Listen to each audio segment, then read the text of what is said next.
السلام علیکم، تو کیسے ہیں آپ سب؟ اس ویڈیو میں ہم اس شخص کے بارے میں بات کریں گے جس نے مسجد نبوی کو ڈیزائن کیا۔ تو چلتے ہیں اپنی ویڈیو کی طرف۔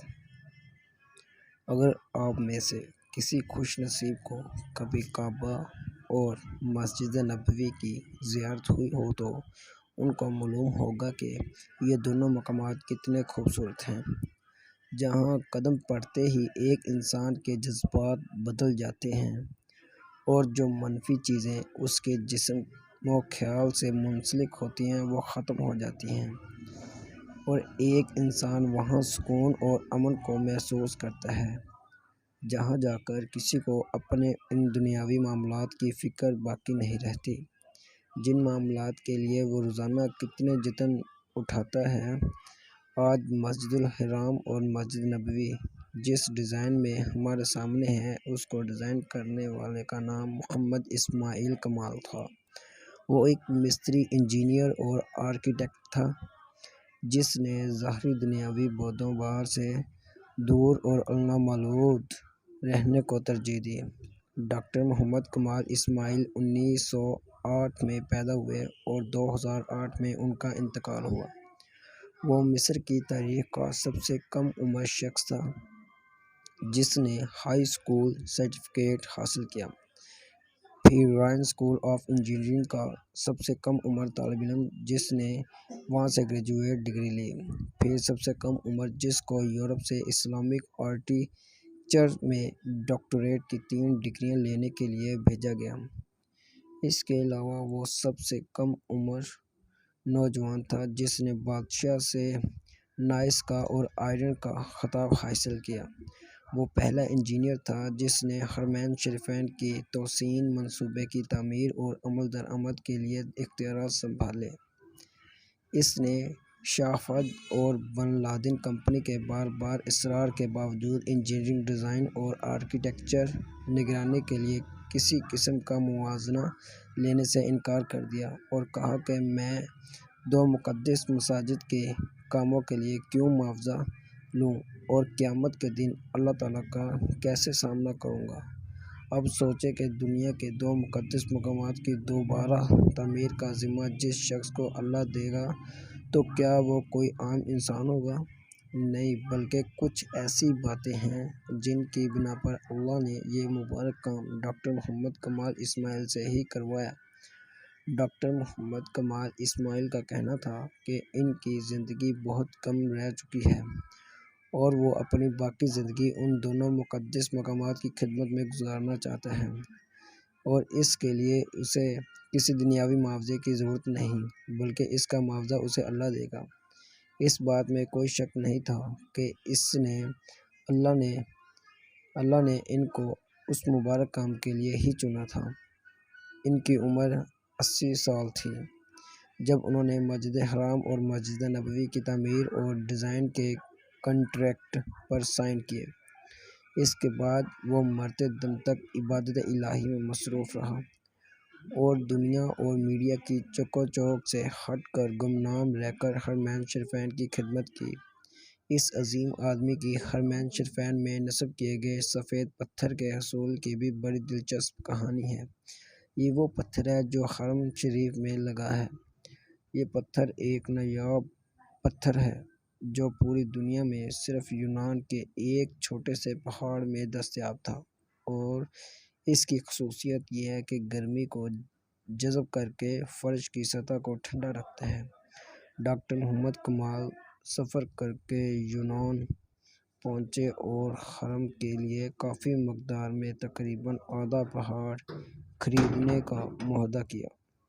معاہدے پر دستخط کر کے وہ واپس مکہ لوٹے اور سفید پتھر اسٹاک میں آ گیا اور حرم شریف میں پتھر کی تنصیب مکمل کرائی۔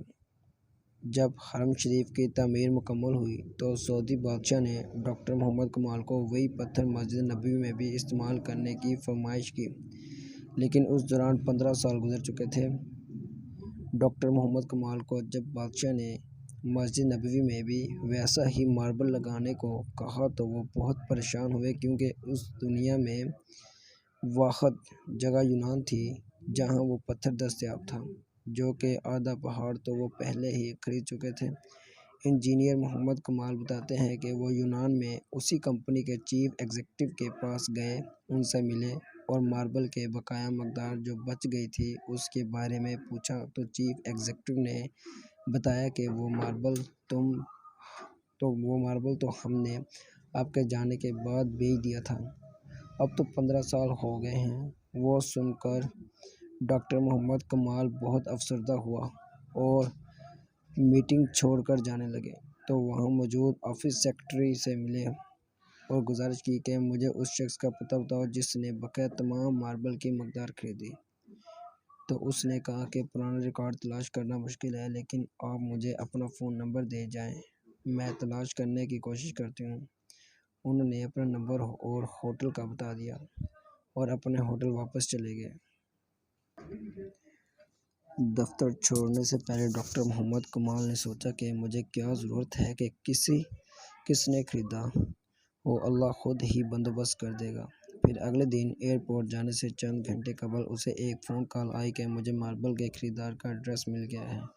ڈاکٹر محمد کمال یہ سن کر بہت خوش ہوا، لیکن ساتھ ساتھ انہیں یہ ڈر بھی تھا کہ اتنا لمبا عرصہ گزر جانے کے بعد اس خریدار سے ملاقات ہو پائے گی یا نہیں۔ وہ دفتر پہنچے تو سیکرٹری نے کمپنی کا پتہ دیا جس نے ماربل خریدا تھا، اور جب ڈاکٹر کمال نے پتہ دیکھا تو کچھ دیر کے لیے اس کا دل دھڑکنا بھول گیا، پھر زور کا سانس لیا، کیونکہ وہ کمپنی جس نے ماربل خریدا تھا وہ ایک سعودی کمپنی تھی۔ ڈاکٹر کمال نے سعودی کی فلائٹ پکڑی اور اسی دن وہ سعودی عرب پہنچا اور سیدھا اس کمپنی کے دفتر پہنچا اور ڈائریکٹر ایڈمنڈ کو ملا اور پوچھا کہ آپ نے اس ماربل کا کیا کیا جو یونان سے خریدا تھا۔ تو اس نے جواب دیا کہ مجھے یاد نہیں۔ پھر اس نے اسٹاک روم سے رابطہ لیا اور ان سے پوچھا کہ وہ سفید ماربل جو یونان سے منگوایا تھا وہ کہاں ہے۔